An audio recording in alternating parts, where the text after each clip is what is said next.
As the holidays approach, many folks planning, of course, to spend the day and some time with family. But what about those family members maybe you haven't talked to in a while or you possibly don't get along with? Dr. Molly Oshea here with us again this morning to share some tips to help all of us get through, because this can be very tricky. It can be tricky. And, you know, we all have times in our lives where we're in closer relationship with our relatives than others.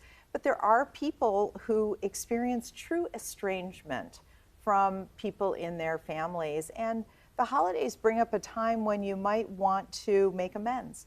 So I thought it'd be great to spend some time talking about how do you do that?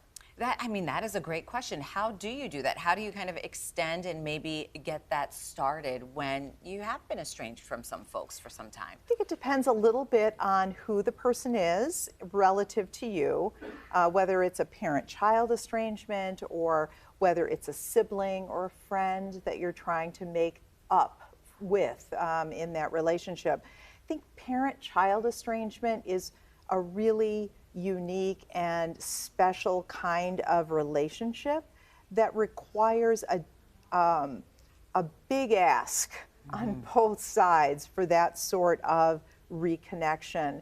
So if you are a parent who is estranged from your child and you are the one who wants to reconnect, it's important to remember that whatever the basis of that estrangement is, it doesn't matter whether you agree with it or not.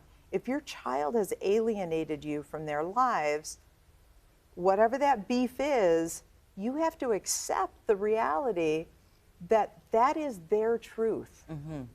And whether you agree with it or not, you have to be willing to just apologize. As the parent. As the parent, because you know what? They didn't ask to be born. The child really owes you nothing. They don't, even though, yes, you've sacrificed, and yes, you gave them everything, and yes, you are their parent, and in your mind's eye, you might say, well, they need to respect you. You know what? They're adults now. And frankly, if you want a relationship with them, you've got to put all that aside and decide the relationship is more important than all of that else. Than what happened. Yes. So are there cases, though, where there are exceptions to this, where maybe you should not extend that olive branch, so to speak, to try to, heal that relationship and kind of build that tie back up?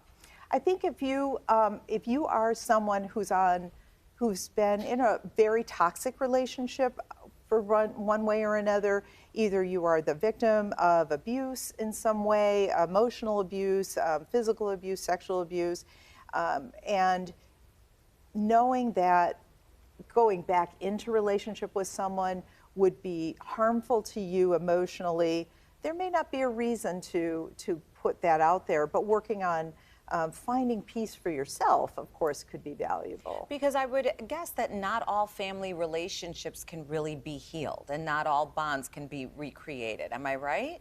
I think that's true, but I do think that even in the case of someone who had a horrible relationship, there may still be an opportunity for peace within you.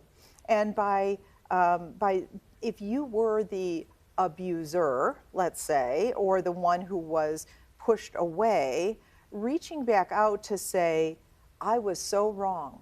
I was a bad actor in your life, and I want to say I'm sorry, will always be something you will appreciate doing, even if the person continues to push you away.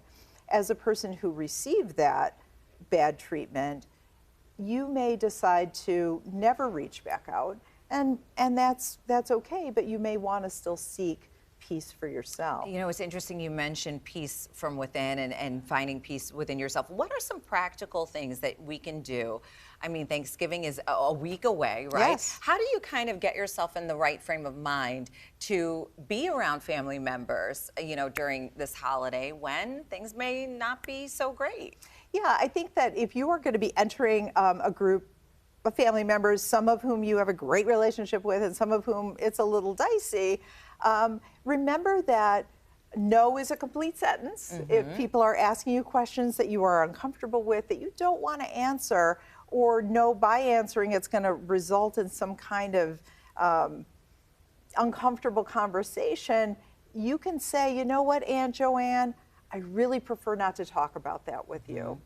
And that's fine. And hope that Aunt Joanne respects that, right? Well, and if she doesn't, you can keep saying, I know you're interested in talking about that. I'm not going to talk about that today.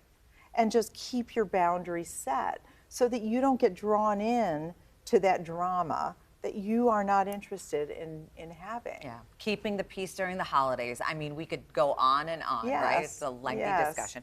Thank you so much, Dr. Molly. I appreciate it. Great tips as we get ready for Thanksgiving. Well, have a good one. Thank you. You too. Stay with us. Much more coming up after a break.